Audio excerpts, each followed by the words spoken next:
Welcome everyone to this week's Friday Facts. Today we're going to be, of course, running fairly quickly through the Friday Facts. And in addition to that, we're going to talk a little bit about the migration from Prometrics to PSI, the recent webinar that was hosted by NCARB, as well as some news from ArchiPrep's, which is AIA's ARE test prep resource. So without further ado, let's just jump right into it. So, as I said, here we are for this week's Friday Facts. Time is almost up for the Design and Owner Awards. That's just a friendly reminder that if you have any projects or if you know of anyone who would like to submit projects, please do so as soon as possible. The Florida legislature, the halfway mark for some of the legislation. We're about halfway through the 60-day Florida legislative session, and here's where we stand so far. Senate Bill 1550, which is the public financing of potentially at-risk structures, clear the Senate Environment and Natural Resources Committee, and it would require sea level rise impact projection studies for state-financed coastal structures. It moves on to the Senate Community Affairs Committee. The House of Representatives Speaker Chris Prowse and Senate President Wilton Simpson on Tuesday announced a plan to fund key infrastructure programs by restructuring documentary stamp tax dollars allocated for the Sadowski Trust Fund. A third of the existing distribution would go to Sproul's flooding and sea level rise agenda. Another third would go to the wastewater grant program, which is one of Simpson's priorities. And while the final third would go to the state and local affordable housing programs.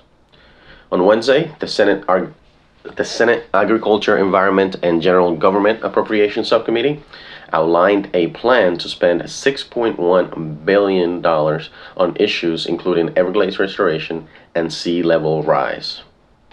House Bill 7019, the bill to set up grants, studies, and other mechanisms to help state and local governments prepare for flooding and sea level rise, moves onto the House floor. Languishing this week are SB 344 and HB 471, which is the accompanying legislation from the House, which are the legislative review of occupational regulations, which would deregulate many professions in Florida, and HB 1131, the University Construction Management, which would allow university boards to consider price in the selection of construction services.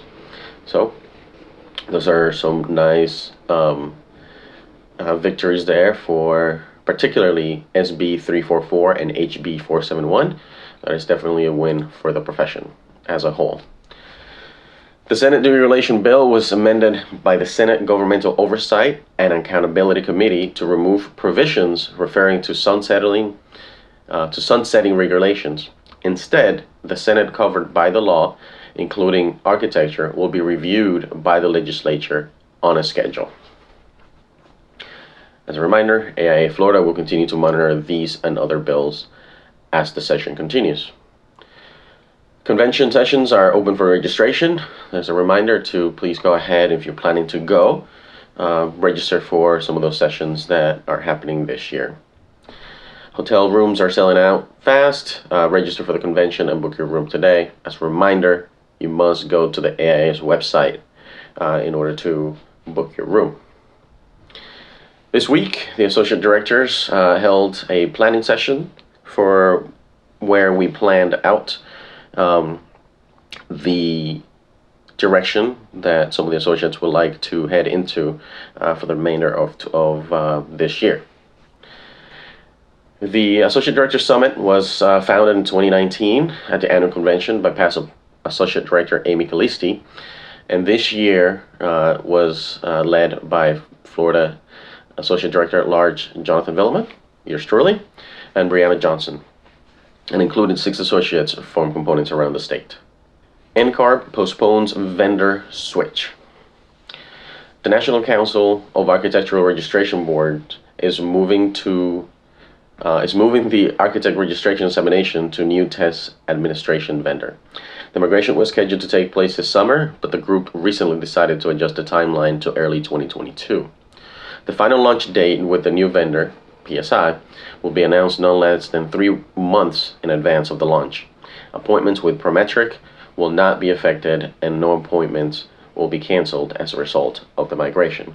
This is something that I would like to jump in a little bit deeper here to give you some of the takeaways. This email was sent out on March 22nd, and it was titled PSI Migration Timeline. The timeline, as I just mentioned, has been pushed back to early 22.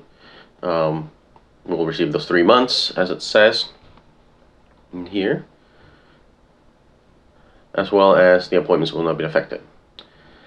Some typical reminders when you're scheduling your tests, particularly for online, is that go ahead and schedule a test run with NCARB, and make sure you alert your online proctor before taking any breaks at all. Remember to end your exam and use the chat feature if you experience any tech issues whatsoever. An update on the tech issues is that the percentage of overall tests still hovers at around 10%, and that breaks out into 8% for on-site compared to 19% for online. Those numbers are way too high, and the individual must take precautions on their end to minimize those numbers. I do not have any detailed information as to what is the root cause of the technical issues, but we must do all that we can in order to minimize them. Well, we keep pressure on NCARB to make sure that they address all those issues on their end. I know it shouldn't be unto us to make sure that there aren't any technical issues, but we must take every precaution as possible, just because, as with any technology, it's very hard to find the root cause, or sometimes it can be very hard to find the root cause, and the last thing you want to happen is to have a mistake during your test. It's very stressful, and it can really mess with your mind and kind of throw you off your game a little bit. So please take every precaution that you can. Back to the email. 2021 called for officer nominations. Those nominations are due the coming week, which is April 5th, and nominations are being sought for the following offices: First Vice President, and President-elect. Vice President, 2 positions are open. Associate Director at Large, this is my last year, and so please, if you know anybody that is interested, I've also reached out to people myself to see who is interested, or at least I've thrown out some names out there that I think would be good for this position. The Florida and Caribbean Regional Counselor to the AIA Strategic Council, and Regional Associate Director. If you have any confusion, the regional includes the Caribbean, and then Associate Director at Large is mostly of Florida. Get ready for the AIA family vacation. Once again, the convention is coming up soon, and please do register as soon as you can so that you do not miss your spots. And finally, before the component events, AIA seeks fellows jury nominations for entry.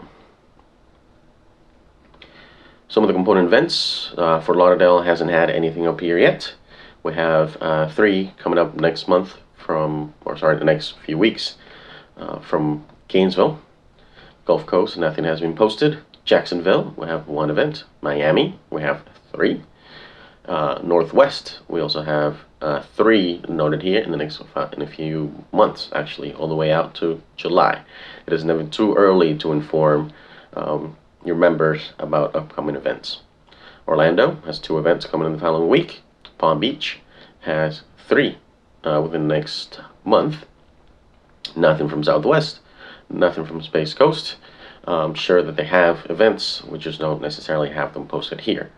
And I'd like to take the time to remind everyone to go ahead and email George Henning at ghenning, that is GHENNING, at AIFlorida.org for your events. Tallahassee has one event in the next few weeks, and Tampa Bay has 3. So I'd like to take a moment as well to inform everyone about the ArchiPrep, the ArchiPrep resource that we have here from AIA. For those of you who may not know, ArchiPrep is an AIA developed resource to help you get ready for the architect registration exam. ArchiPrep, it's another great resource out of the many that are out there for you to use to study and prepare for the AREs. Some of the bullet points of why you should consider using ArchiPrep is that the original study materials are created by AIA National and its network of subject matter experts. The new content and item types are added on a regular basis. All study items are mapped to NCARB's ARE 5.0 division and section objectives. And then the dynamic platform allows users to track their study goals, progress, and performance for each ARE division. Study anytime, anywhere. ArchiPrep is mobile friendly with offline access. That is a big help, so where you have your resource at your fingertips at all times. You can take practice quizzes and create your own flashcards, read articles and other resources related to the exam. You can join an online community to connect virtually with other ARE candidates to help motivate and encourage each other in the journey to licensure. It's a flexible subscription options where you can choose anywhere from a month, 3 month, or 6 month subscription.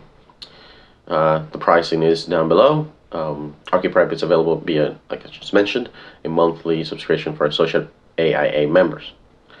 And they are $35 for 1 month, $90 for 3 months, and $160 for 6. It is currently available to associate AIA members only. Non-member subscriptions plans are being considered for the future. As I mentioned earlier, NCARB hosted a Designing Your Future webinar. They put out these every once in a while, so please be on the lookout for those. I know this is a little bit late, sort of after the fact, but they do have one coming up that will be this week, April 1st, but that one will be in Spanish. It'll be leaning towards international candidates.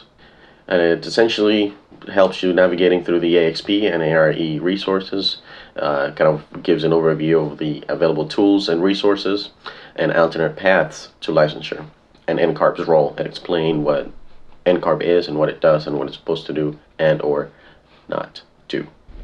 Well, thank you everyone for joining me this week on Friday Facts. I hope you got some value out of it, and it made it easier for you to stay up to date into some of the things that AIA Florida is doing for you, for us as a whole. We'll see you next time, and take care.